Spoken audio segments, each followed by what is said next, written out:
I thought I'd show you guys a different angle for a change, and also the beginning of a new painting I'm starting.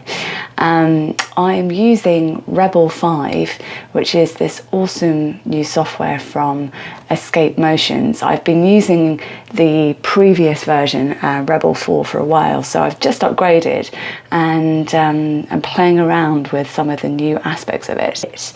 Right now, I've laid out a rough sketch of this concoction I've created. This was something that I put together myself. I have a few different toys in my arsenal, so to speak, and I was playing around with combining them in different ways. And I have a story behind this one, which gradually I will share with you, but not quite yet. For now, I am just laying down some basic tone and getting a broad stroke coverage with this piece of artwork. So I've divided the layers up into background, line, and then I will have my main layer, which I will be playing with shortly. But right now I just wanted to get some tone in, not worry too much about what it looks like. As you can see, I'm not paying too much attention to detail at all at the moment. I just want to block in the colour, get a sense of where it's meant to be, and the detail will come later. If you get too stuck into detail at the start, you don't see the thing in its entirety and you can lose your way pretty quickly. So it's always good to kind of tune in to your awareness and say, am I keeping it broad enough? Am I getting into the detail? And if you are, then you want to step back and just go broad again, get bigger brush strokes going, and just have faith that it will turn out as you will wish it to, but it just is going to take a bit of time to build it up. Again, not worrying too much about whether the colour's right yet. It's more about building up the form. The colour matching will tune in later. I like to get a rough loose line in as a guide, just so I've got the proportions. Otherwise it can go off mark quite quickly. But I don't like to overdraw. I kind of draw more with the paint these days. The line is just a reference point, so it doesn't have to be massively precise. It's just as long as it's kind of marked out where I need it to be. And then I do draw back into it as I go, just to refine where things are. Quite interesting. I've not tried talking and working at the same time. I guess this is going to take a little bit of getting used to. But yeah, do let me know if there are specific questions you have that you'd like me to address going forward. I'd say this business of using digital paint is something that when you're new to it feels like a completely alien thing. I started using digital paint about 2 years ago and was firmly a traditional oil on canvas painter prior to that. So I really went into it with a sense of, can I do this? Use the same methods that I use in my oil painting with digital painting, and then benefit from all the things that you'd be able to achieve if you could. And gradually, as my investigations progressed, I was lucky enough to come across this increasingly powerful software, which I think will only keep evolving. which really allows you, I'm just going to zoom in here, you can see the texture of the canvas.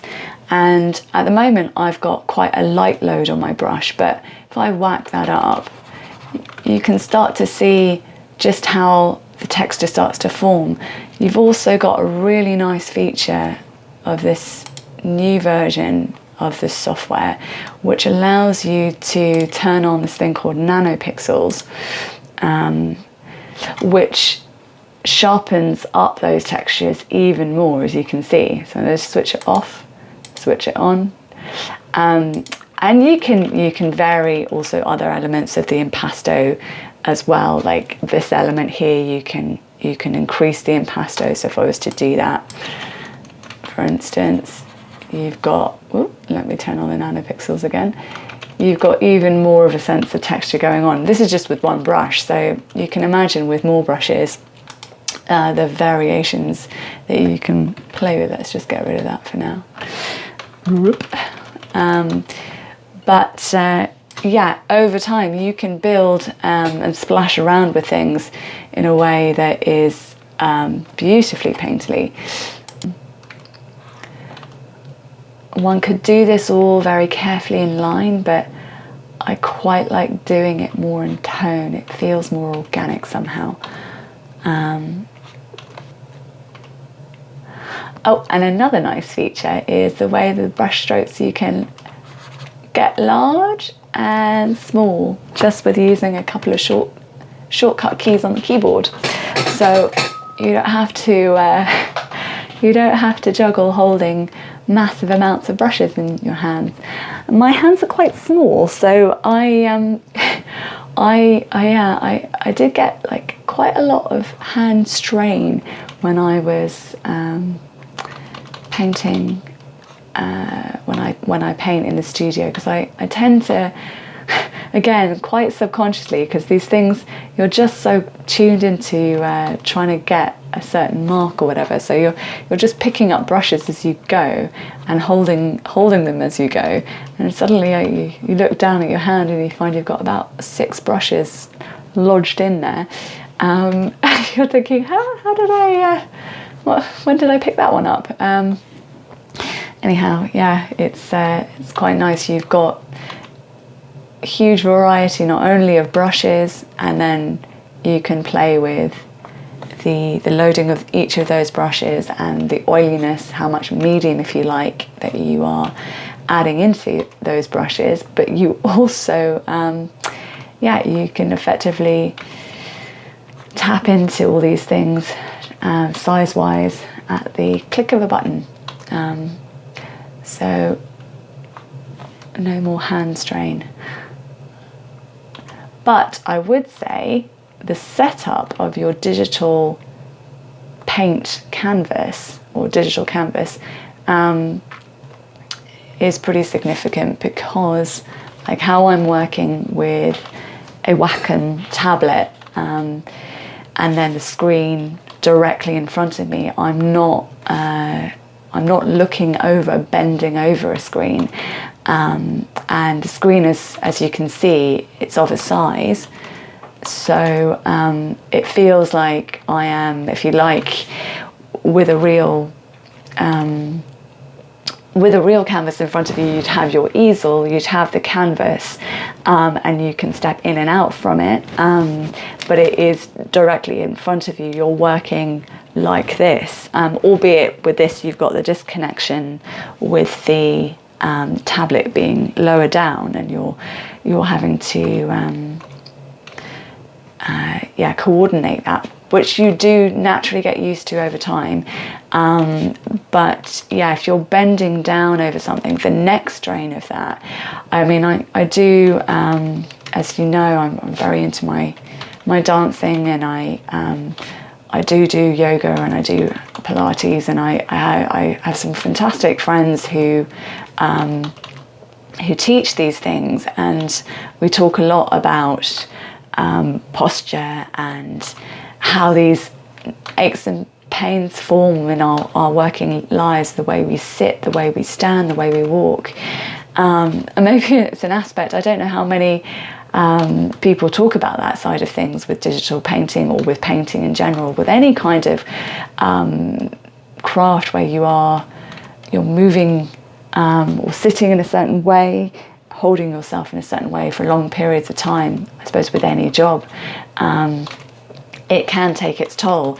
Even with this setup, I had to be quite careful with the level of the chair and how high and low it goes, because my shoulder can get strained because I'm holding my hand in a certain position for long periods of time sometimes. So I need to make sure that I give myself regular breaks to move around and change up the position, see how I'm sitting and so on, because all these things can stack up to being quite painful otherwise.